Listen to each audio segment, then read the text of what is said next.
앤 구르델이라는 미국의 여성 심리학자가 있습니다. 이분은 태어날 때부터 99개월로 입술이 삐뚤어졌습니다. 지금은 수술로 고칠 수 있지만 그 시대에는 수술이 어려웠습니다. 그녀가 학교에 가면 아이들에게 놀림을 받았습니다. 놀림이 계속되니 성격도 삐뚤어지고 우울증도 찾아왔습니다. 상황이 이렇게 심각해지자 부모도 아이를 멀리했고 친구들과도 멀어졌습니다. 결국 그녀는 이 세상 모든 사람이 자기를 싫어한다고 생각하며 성장했습니다. 그러던 어느 날 소녀가 다니던 학교에서 청각 테스트가 있었습니다. 지금처럼 기계를 사용하거나 전문가들이 학교에 오는 것도 아니었습니다. 먼저 교실 한가운데 칸막이를 설치합니다. 그리고 칸막이 반대편에서 선생님이 하는 말을 학생은 대답하는데 얼마나 정확하게 학생이 듣는지 집중력을 살피는 검사였습니다. 예를 들어 선생님이 날씨가 좋다고 하면 학생은 그대로 반복합니다. 이제 N의 차례가 되었습니다. 선생님은 이전의 학생들에게 하늘이 파랗다, 바람이 시원하다, 간단한 문장을 말했습니다. 그런데 선생님은 다른 학생들에게 하던 말과 전혀 다른 말을 N에게 했습니다. 너가 내 딸이었으면 좋겠어.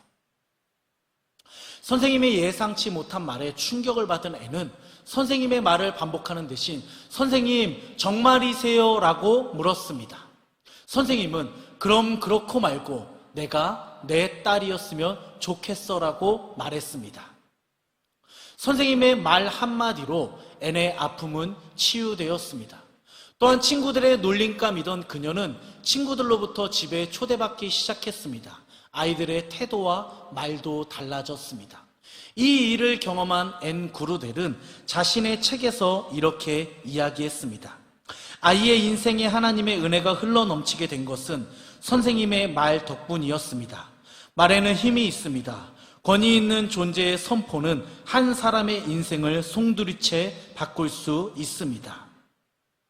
저는 앤 구르델의 이야기를 읽으며 선생님의 말 한마디가 그녀의 인생을 바꾼 것과 같이 세상을 지으시고 우리를 죄에서 구원하신 주님께서 우리에게 말씀하신다면 그 말씀이 우리의 삶을 완전히 바꿀 수 있다라는 생각을 해봤습니다. 하지만 오늘날 우리는 하나님께서 주시는 말씀을 너무 쉽게 지나치고 나와 상관없는 이야기로 여길 때가 많습니다. 바로 그 이유 때문에 우리는 세상의 불안과 두려움에 휩쓸려 살아갑니다. 지금 우리는 염려와 두려움이 가득한 이 시대를 살아가고 있습니다. 그리스도인들도 이것으로부터 자유롭지 못합니다. 그러나 오늘 우리에게 주시는 하나님의 말씀을 우리가 듣는다면 우리의 인생은 분명히 놀랍게 변화될 것입니다. 이러한 변화를 경험한 대표적인 인물이 있는데 그 사람은 바로 오늘 본문에 나오는 여호수아입니다. 여호수아는 오늘날 우리가 경험하고 있는 불안과 두려움에 빠져 있었습니다. 왜냐하면 지금 이스라엘의 위대한 지도자 모세가 죽었기 때문입니다. 이제 지도자가 된 여호수아는 모든 책임을 져야만 했습니다. 여러분, 지금 여호수아는 어떤 상태였을까요? 아마도 젊은 친구들의 표현으로는 멘붕이었을 것입니다. 분명히 불안하고 두려웠습니다.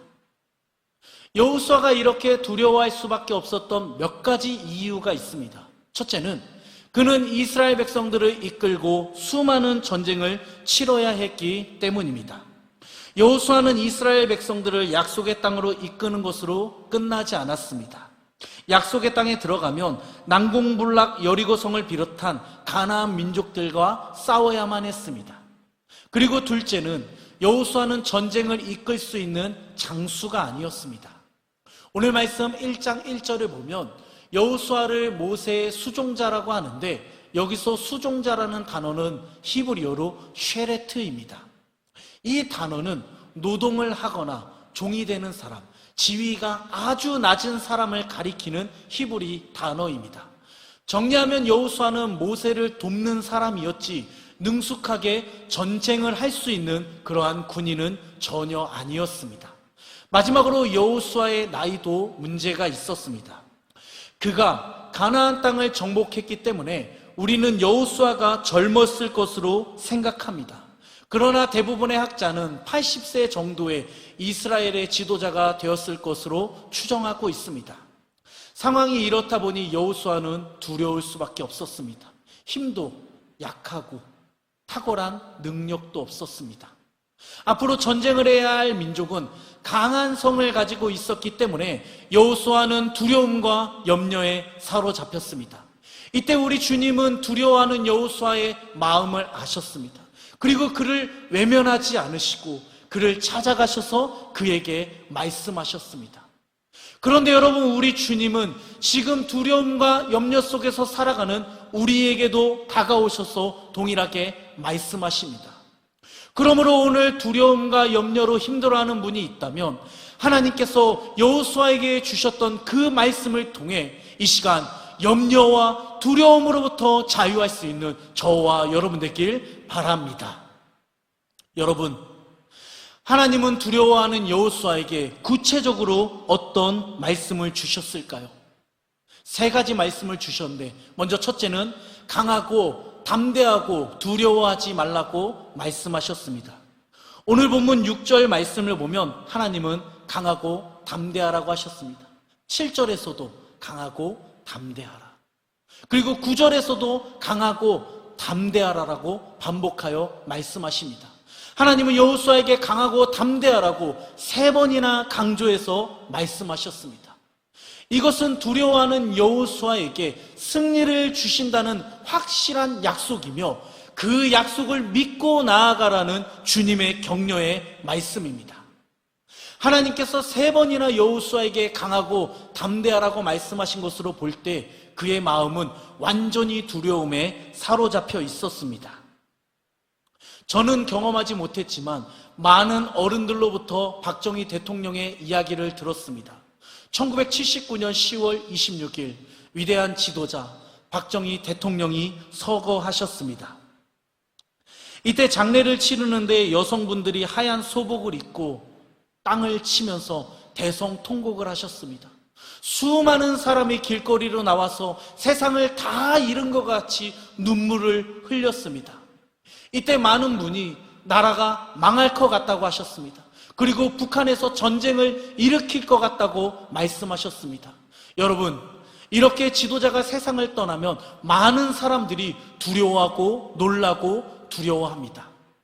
모세를 잃은 이스라엘 백성과 여호수아도 마찬가지였습니다. 모세는 이스라엘의 위대한 지도자로서 광야에서 물과 먹을 것이 없을 때 그를 통해 하나님의 기적이 나타났습니다. 이러한 모세가 약속의 땅 앞에서 죽었기 때문에 그 뒤를 이어서 지도자가 된 여호수아는 분명히 두려웠습니다. 이전에는 모세가 시키는 일만 하면 됐는데 이제는 모든 것을 결정하고 책임을 지고 결단해야만 했습니다. 나는 모세와 같이 능력이 있는 사람도 아닌데 사람들이 내 말을 안 들으면 어떻게 할까? 어떻게 이 사람들을 데리고 약속의 땅으로 갈 수 있을까? 그 땅을 정복할 수 있을까? 여호수아는 걱정이 많았고 두려움도 컸을 것입니다.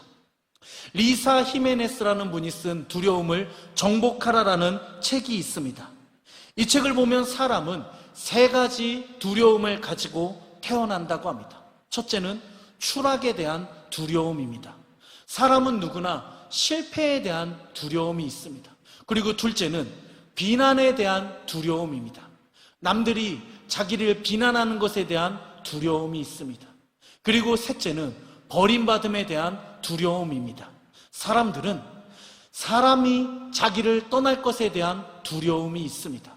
누구나 이렇게 실패, 비난, 버림받음에 대한 두려움을 가지고 이 땅을 살아가며 두려움에서 자유한 사람은 아무도 없습니다. 그래서 베드로 사도는 자신이 기록한 성경 베드로전서 5장 7절에서 이렇게 이야기합니다. 너희 염려를 다 주께 맡기라. 이는 그가 너희를 돌보심이라. 여기서 맡기라라는 단어를 헬라어 원문으로 보면 무언가를 다른 무엇 위에 놓는 것을 의미합니다. 정리해보면 우리는 염려와 걱정을 주님께 드리라는 것입니다. 하나님을 의지하라는 것입니다. 그런데 정작 우리의 삶은 이 말씀과 다르게 움직일 때가 너무나도 많습니다. 우리는 하나님께 예배를 드릴 때 우리의 염려를 하나님께 맡기지만 예배가 끝나면 그 맡겼던 염려를 다시 찾아서 집으로 돌아갑니다. 염려학의 대가 윌터 캐버드 박사라는 분이 있습니다. 이분은 스스로 염려에서 벗어날 수 없었기 때문에 한 가지 특별한 방법을 사용했습니다. 염려와 두려움이 생길 때마다 종이에 본인의 염려와 두려움을 적어서 상자에 넣었습니다. 그렇게 한 주가 지났습니다. 두 주가 지났습니다. 그리고 한 달이 지난 뒤에 상자를 열었습니다. 그가 상자 안에 염려거리가 적힌 종이를 확인해 보니 놀라운 결과가 나타났습니다. 무려 염려하지 않아도 될 일들이 87%였습니다. 그리고 나머지 13% 중에서 진짜 걱정해야 될 것은 3%밖에 되지 않았습니다. 결국 100개 중에 염려는 우리가 걱정해야 될 것은 단 3개뿐이었습니다. 이와 관련해 그는 염려에 대해서 재미있는 비유를 했습니다. 염려와 두려움은 자동차 기어를 중립에 놓은 채로 가속 페달을 밟는 것과 같다. 여러분, 기어를 중립에 두고 가속 페달을 아무리 밟아도 차는 앞으로 나가지 않습니다.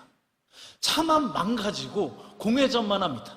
이렇게 염려는 우리의 삶에 아무런 유익이 되지 않습니다. 그래서 우리 주님은 우리에게 염려하지 말 것을 마태복음 6장 31절, 32절에서 이렇게 말씀하십니다. 그러므로 염려하여 이르기를 무엇을 먹을까, 무엇을 마실까, 무엇을 입을까 하지 말라. 이는 다 이방인들이 구하는 것이라. 너희 하늘 아버지께서 이 모든 것이 너희에게 있어야 할 줄을 아시느니라. 예수님은 하나님께서 우리를 돌보시기 때문에 우리에게 염려하지 말라고 말씀하셨습니다. 그러므로 여러분, 우리는 두려워하지 말고 염려하지 말고 강하고 담대해야 합니다.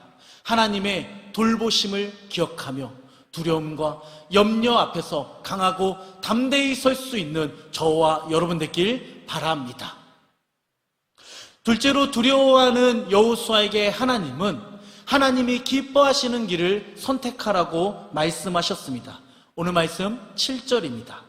오직 강하고 극히 담대하여 나의 종 모세가 내게 명령한 그 율법을 다 지켜 행하고 우로나 좌로나 치우치지 말라. 그리하면 어디로 가든지 형통하리니.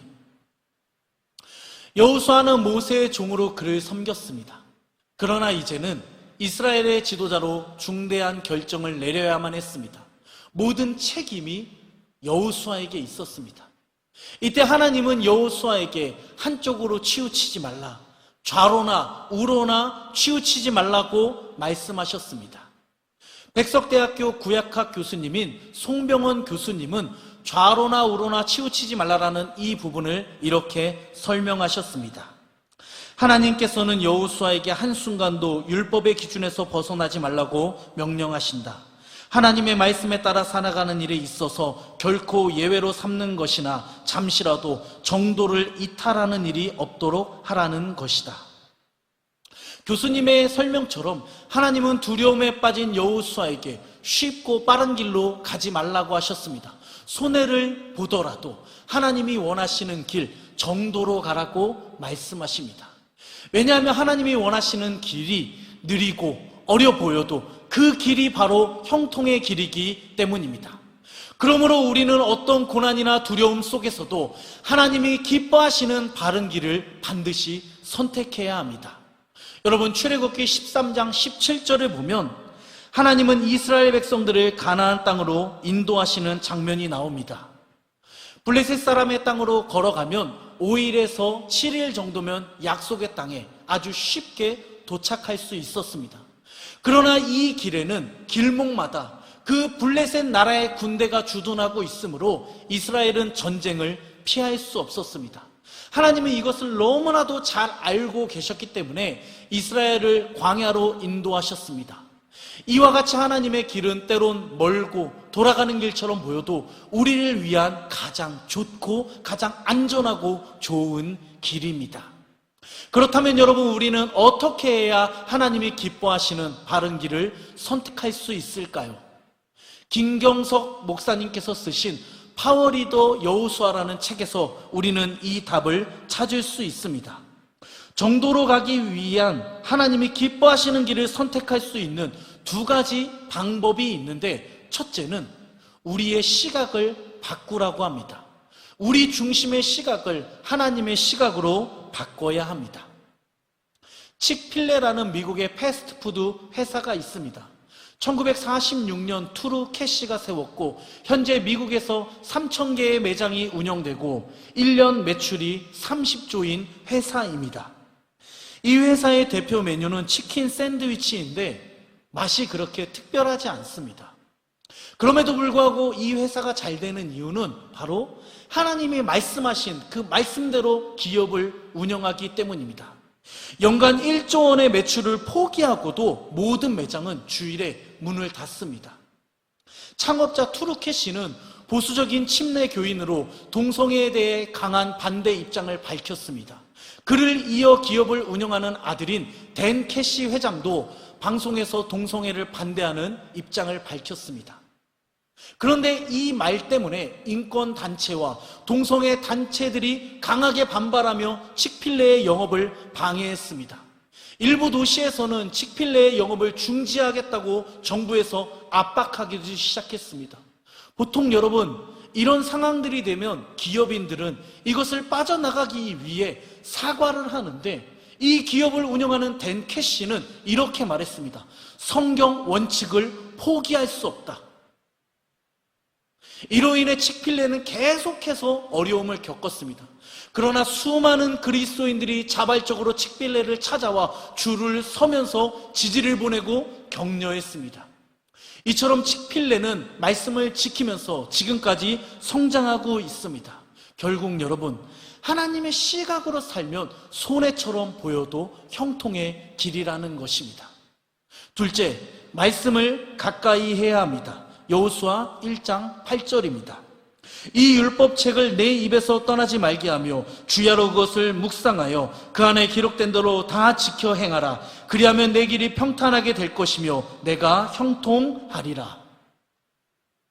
하나님은 여호수아에게 말씀을 주야로 묵상하며 가까이 하라고 말씀하셨습니다. 왜냐하면 말씀을 가까이 하다 보면 무엇이 하나님이 원하시는 길인지, 무엇이 하나님의 뜻인지를 알 수 있기 때문입니다. 그러므로 우리는 어떤 상황 속에서도 하나님의 말씀을 붙잡고 살아가야 합니다. 그때 하나님은 우리를 바른 길, 형통의 길로 인도해 주십니다. 이렇게 하나님이 기뻐하시는 길을 선택하기 위해 우리의 시각을 바꾸고 하나님의 시각으로 말씀을 가까이 하며 형통의 복을 누리는 저와 여러분 되길 바랍니다. 마지막으로 오늘 주님은 여호수아에게 내가 너와 함께 하겠다는 약속을 주셨습니다. 오늘 본문 말씀 5절을 보면 하나님은 내가 너를 떠나지도 버리지도 않겠다고 말씀하셨습니다. 9절을 보면 내가 어디로 가든지 내가 너와 함께 하겠다는 약속을 또한 주셨습니다. 이렇게 성경을 보면 하나님은 내가 너와 함께 하겠다는 약속을 수많은 성경의 인물들에게 주셨습니다. 우리가 잘 아는 믿음의 조상 아브라함에게도 주셨습니다. 이삭에게도 말씀하셨습니다. 요셉에게도 함께 하겠다는 약속을 주셨고 모세에게도 말씀하셨습니다. 그리고 다윗과 이사야에게도 말씀하셨습니다. 그런데 하나님이 함께 하신다는 것은 단순하게 우리의 곁에 계신다는 이러한 뜻이 아닙니다. 영국의 클레이튼이라는 분은 하나님이 우리와 함께 하신다는 것을 5가지로 정리했습니다. 첫째, 하나님이 나와 친구가 되시며 나를 사랑하십니다. 둘째, 하나님은 우리를 지켜보시고 보살피십니다. 셋째, 하나님은 우리의 길을 인도하십니다. 넷째, 하나님은 우리를 보호하십니다. 다섯째, 하나님은 우리에게 필요한 것을 공급해 주십니다. 하나님은 수많은 성경의 인물에게 이렇게 함께 하시겠다고 약속하시고 그 약속을 지키셨습니다. 클레이튼이 말한 것처럼 아브라함에게 친구가 되어 주셨습니다. 형을 피해 집을 떠나 야곱을 보살펴 주셨습니다. 광야에서 길을 잃은 모세를 인도해 주시고 또한 광야에서 대적들로부터 힘들어하는 다윗을 지켜주시고 그의 필요한 것을 매일매일 공급해 주셨습니다. 사랑하는 여러분, 하나님은 수많은 성경의 인물들에게 내가 너와 함께 하겠다는 그 약속을 하시고 그 약속을 지켜주셨습니다. 그리고 이 시대를 살아가는 우리에게도 하나님은 동일하게 우리와 함께 하겠다는 약속을 주셨습니다. 마태복음 28장 20절입니다. 내가 너희에게 분부한 모든 것을 가르쳐 지키게 하라. 볼지어다 내가 세상 끝날까지 너희와 항상 함께 있으리라 하시니라. 이 말씀과 같이 하나님은 지금도 앞으로도 우리와 함께 하실 것입니다. 그러므로 하나님은 우리의 친구가 되시고 보살피시고 인도하시고 보호하시며 모든 필요를 채워주시는 분임을 확신하며 오늘 하루를 담대하게 살아갈 수 있는 저와 여러분 되길 바랍니다. 말씀을 정리하려고 합니다. 하나님은 오늘 두려워하는 여호수아와 우리에게 말씀하셨습니다. 담대하라. 말씀의 길을 걸어라. 내가 너와 함께한다. 이 말씀을 마음에 품고 이번 한 주 세상 속에서 강하고 담대하게 살아가는 저와 여러분 되길 바랍니다. 기도하겠습니다.